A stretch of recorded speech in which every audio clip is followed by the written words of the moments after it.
Perang dagang antara Amerika Serikat dan juga China terus memanas, sementara pemerintah Indonesia bergerak untuk melakukan negosiasi. Dan rekan saya, reporter TV One Yandri Subekti memiliki laporannya untuk Anda semua. Selamat malam waktu Indonesia, Yandri silakan. Bagaimana? Selamat pagi, Faisal. Waktu kota New York. Iya benar sekali, seperti yang tadi diberitakan, delegasi Indonesia saat ini sedang berada di Washington DC untuk menegosiasi tarif resiprokal yang diterima pemerintah Amerika Serikat terhadap produk-produk dari Indonesia sebesar 32% yang ditangguhkan hingga sekitar awal Juli mendatang. Delegasi Indonesia yang dipimpin oleh Menko Perekonomian Airlangga Hartarto dan juga ada sejumlah menteri lainnya termasuk Menteri Luar Negeri Sugiono dan juga Menteri Keuangan Sri Mulyani. Dan seperti yang tadi disampaikan, mereka pada hari pertama dalam negosiasi tersebut bertemu dengan ambasador Green, yaitu dari USTR, US Trade Representative, di mana merupakan salah satu lembaga terdepan yang menangani atau yang mengatur terkait dengan tarif tersebut, di mana dalam pertemuan tersebut delegasi Indonesia menawarkan sejumlah opsi-opsi, diantaranya akan meningkatkan pembelian produk-produk dari Amerika Serikat dan juga meningkatkan atau mengoptimalkan kerjasama di bidang perdagangan, karena ini yang diharapkan ataupun latar belakang pemerintah Amerika Serikat menerapkan tarif resiprokal, yaitu untuk menyeimbangkan defisit perdagangan yang terjadi di sejumlah negara. Dan hari ini juga disepakati pembahasan secara teknisnya dengan tim delegasi Indonesia untuk mungkin membahas lebih detail apa kira-kira yang akan bisa dilakukan, dikerjasamakan di kedua belah pihak antara pemerintah Indonesia dan Amerika Serikat, sehingga nantinya diharapkan nanti tarif resiprokal tersebut bisa diturunkan atau bahkan mungkin ditiadakan. Faisal. Artinya hingga sampai saat ini proses negosiasi masih terus berlangsung ya, Yandri? Iya, diperkirakan menurut informasi yang kami peroleh diperlukan sekitar 2 atau 3 putaran perundingan, karena memang diharapkan nanti dari hasil pertemuan atau negosiasi ini terjadi kesepakatan yang saling menguntungkan, saling berimbang sesuai dengan yang diharapkan kedua belah negara, yaitu Indonesia dengan Amerika Serikat. Faisal. Baik, Yandri, lalu setelah Trump mengeluarkan kebijakan program kenaikan tarif ini, apakah ada kenaikan dari harga-harga barang di Amerika Serikat sana, Yandri? Iya, pengenaan tarif resiprokal yang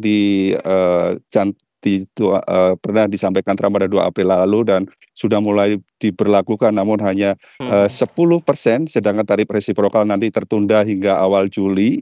Memang ada sedikit peningkatan kenaikan, tidak hanya kebutuhan sehari-hari, di mana barang-barang tersebut yang merupakan produk-produk impor dari berbagai negara, maupun juga sejumlah produk yang material maupun pembuatannya masih dilakukan di luar Amerika Serikat ini mulai mengalami peningkatan dan sempat memang menimbulkan kekhawatiran bagi khalayak Amerika Serikat.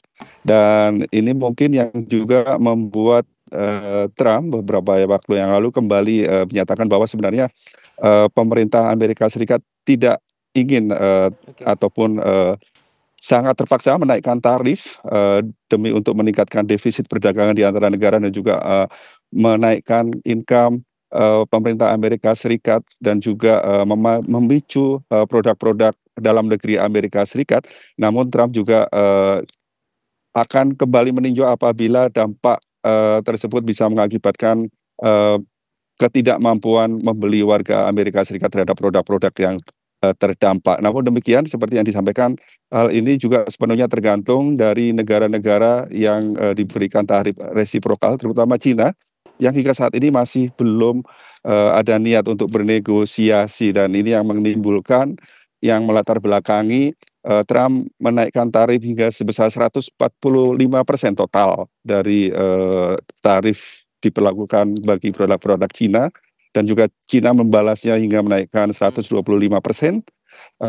produk-produk dari Amerika ke Cina, dan juga melarang sejumlah produk dari Amerika Serikat untuk dikirim atau diimpor ke Cina. Dan juga kabar terbaru kemarin pemerintah Trump atau Gedung Putih akan menunda kesepakatan terkait dengan TikTok, pemakaian TikTok di warganya, hingga ada kesepakatan tarif kedua belah pihak yang hingga saat ini masih belum ada kejelasan. Seperti diketahui beberapa waktu yang lalu, pemerintah Amerika Serikat ada niatan atau kesepakatan terhadap penggunaan TikTok bagi warga Amerika Serikat, diantaranya adalah berharap ataupun agar kepemilikan saham ini dibagi, diantaranya diharapkan oleh pemerintah Amerika Serikat 80% kepemilikan saham nanti dimiliki oleh negara ataupun pengusaha dari non-China, dan juga pemerintah Amerika Serikat berharap agar menggunakan